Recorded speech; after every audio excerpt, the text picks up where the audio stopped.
Welcome to Life Notes for February 19th, 2024. So we're going to talk about stable growth this time. So first of all, we're going to look at a few effective strategies for managing your finances and enhancing your personal well-being. You know, you can build your confidence in anything just by making a few plans. And I've tried to make that pretty clear in everything that I say. Your confidence is based upon your continual improvement of yourself. Are you going to be perfect? No. But you can gain knowledge from a lot of different sources. So that's the key. Gain as much knowledge as you can. And money management, oh man, it's subjective. Each person has their own idea about money. There's a lot of different strategies. They're disparate, they're distinct, they're varied, they're all over the map. However, with all of these different opinions in thinking about how money should work or how you think it ought to work, amazingly, many people that have been successful at money management have opinions that are nowhere near each other.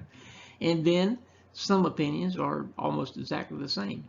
So you have to look at your family, your needs, the things that you spend money on, how you spend your money, and you want to enhance your family's financial stability. Here's some alternatives. There's a lot of different strategies for handling your money. I'm going to give you a couple. The smallest bill strategy is really simple, and that's why most people understand it. Most people do this. You list all of your bills. Then you start with the very smallest bill that you've got. You pay extra on it every month and just do like a little bit over the minimum on all of your other bills until that's paid off. Then you take that money, roll it up to the next smallest bill. Do the same thing until eventually you've got all your bills paid off. Well, that's a good strategy, and I wouldn't say anything against it because I've used that before. Now, the most effective strategy puts money in your pocket quicker. Here's what I'm saying. List all your bills. By each bill, list the interest rates, the APR, the interest rates by each bill. Then take the bill, no matter what the balance is, the bill with the highest interest rate, and start paying extra on it every month.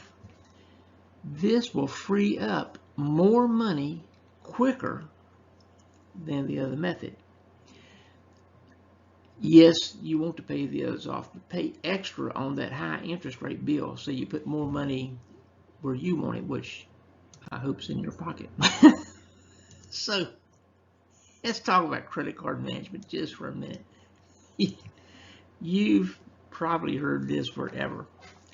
Pay off your credit card balances every month. And I know some of you are going to say, really? Every month? Do you know how much I owe on my credit card? I understand. Sometimes you've spent so much on your credit cards, it's impossible to pay it off at the end of the month. We don't want to do that. We don't want to spend that much that we can't pay it off. So here's what I will suggest. Use my strategy I just mentioned. Usually your credit cards have the highest interest rate. And do that first. Then keep these accounts open. Years ago, about 40 years ago, they would tell you if you're not using an account to close it. That's when people that handle credit had a little bit more common sense than they do now. Most of the people that are over credit now are they're morons is what they are, because they have fixed the system to do their best to keep you in debt for the rest of your life. An episode of Sliders covered that, where the society paid you, gave you a nice home or a nice apartment, food and everything else, but by the time the end of the month rolled around and you got paid, they deducted for all of those things. You had barely enough to make it with some odd and end stuff like a cup of coffee until the next payday. So you keep these accounts open because if you close them, even though you don't use them, you don't want them, you're done with them, you're sick of having that bill even thinking about that you might use it, you have to keep them open, or these stupid credit card companies and their algorithms will ding your credit and they will lower your credit score for paying off these accounts and closing them. So what you do is pay them off. Then every couple months, charge just a little something, $20, $30, $40. Go out to eat and charge it on the credit card. As soon as you get home, pay it off. Why do you do that? Because they will keep the credit card account open, hoping you will spend more money. Yes, they will. Anyway, in my early years, man, I got into some big time debt. Well, cars and some credit cards, other student loans, all kinds of stuff. I mean, I really had a lot of debt. It was a mess. I was a mess. I got myself into it, so it was my fault. Fortunately, God helped my wife and I to work through the morass of debt. It was like being stuck in gunky mud and you couldn't get out of it no matter what you did. So we worked at it, and it took years. And I'm not talking 18 months. I'm talking about years to get out of that debt. We did. So my philosophy now is if there's any way that I can help you avoid that, or if you're in debt, get out of it, I'm going to put it. I use my Life Notes newsletters that are published every week. You can go to www.patreon.com/astepabove and become a platinum subscriber to get the bits of wisdom and knowledge and hacks to life that I've got on there. And be generous. This was something that I learned years ago. Tipping is more of an art than a science. You know that, of course, years ago, 10% was kind of the traditional tip. Well, okay. And people that I was around would say, oh, well, I didn't get good service, so I don't think I'm going to leave a tip, or I'm going to leave a smaller tip. Well, that's what you feel like, but that is not being generous, and it's not teaching a lesson to anybody.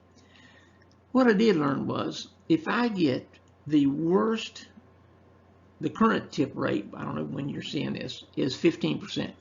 If I get the worst service, I leave a 15% tip. Why? Because that is the normal standard. It's not really being generous. You're just leaving the normal standard tip. Now, if you didn't like something, you might leave a short note. I always carry a little notepad with me, and my little notepad has my business name on it, and I might say something like, it would have been great if you cleaned off the plates and utensils and glasses off of our table so that we could eat the other things that were brought easier. And just don't be nasty, don't be mad, just leave that, and you've left a 15% tip. Now, my normal tip is at least 20%, no matter what. I normally leave 20%. Why do I do that? That is a generous tip. I mean, I have been known to leave a 50% tip. A few years ago, when we could go to lunch for $10, I would leave a $5 tip. Well, why? You left a $5 tip? Yes, because I was taking up the waiter or waitress's work area. Each table they have is just like your workspace. And whatever comes through there is how they get paid. Because, unless they've changed this, waiters and waitresses do not get paid minimum wage. They get whatever the company decides to give them. $2.50 an hour, $2.75 an hour, and they're supposed to make it up in tips. It's wrong, yes, I know, but I'm just telling you how it is. You need to be a role model. And if you are a Christian, don't ever go out of a restaurant and not leave at least 20%. I mean, never. Because as Christians, we're representatives of Christ, Christians, Christians. And so we should represent Christ. We shouldn't have a bad attitude. Maybe something goes wrong in the back and our meal comes out half-cooked or overcooked. Instead of blowing up at the waitress or waiter, say, oh man, I hate to bother you, but you know, this is like burned.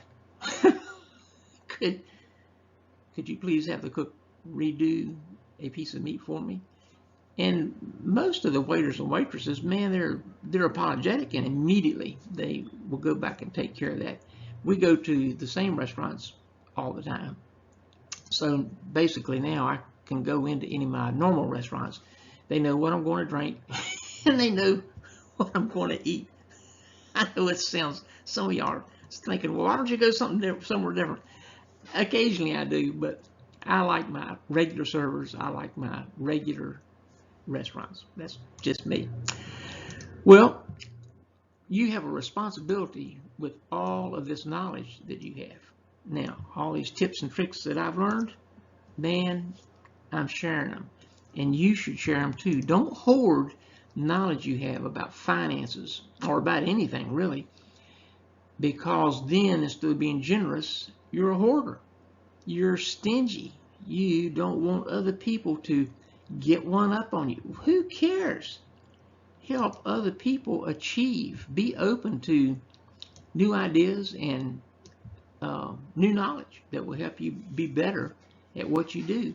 And you'll find, and I have found over 50 years, well, over 74 years, that as I've shared my knowledge with other people, somewhere down the road, people share knowledge with me and makes me even better off than I was in the first place. It's incredible how that works. Well, you need to take charge. And I like this little illustration with the boxes going, because somebody had to put those into place. And if they're not in the right order as they come on and go off, somebody's going to really be upset that gets the wrong package. So you need to evaluate your system. This was a system. Improve it to the best of your ability. And the best way I can tell you is to become a platinum member. Go to www.patreon.com/a-step-above, and for $20 a month you get 5 decades of everything: workshops, books, audios, videos that I've seen, and I am constantly reading. I try to read at least one major book a week, and I'm not talking about little bitty books. I'm talking about, 250, 400 pages a week, so that I can become better to give you guys information that you need. And focus, focus, focus.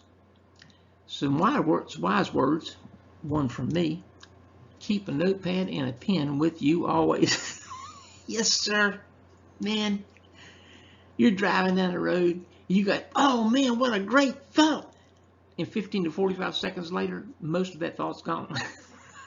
I'm not kidding you. You walk from one room of the house to the other, and all of the thought or half of the thought is gone. Keep a notepad and a pen with you. If you get a thought driving down the road, pull over to the side off the traffic and write that idea down. I can't tell you how many ideas I've had that have brought in substantial amounts of money that if I hadn't written them down, they would have went pff, which is what they used to do until I started doing this. I'm telling you, it's invaluable writing that down. Fran Hewitt made a quote that said, whoops, I don't know if I can get back to that. Anyhow, I don't know how to get that, and I don't know what the quote said, and I'm sorry. But anyway, stop it when you're going through it and check it out. What she said. Basically, she said, don't let your ego get in the way of your success. Well, thank you for investing time with us. I appreciate it every time, every week, and I thank you guys for, getting with us and going on a journey towards success and helping you become better. So here's my information. Contact us anytime. We'll do workshops for your organization. And power up.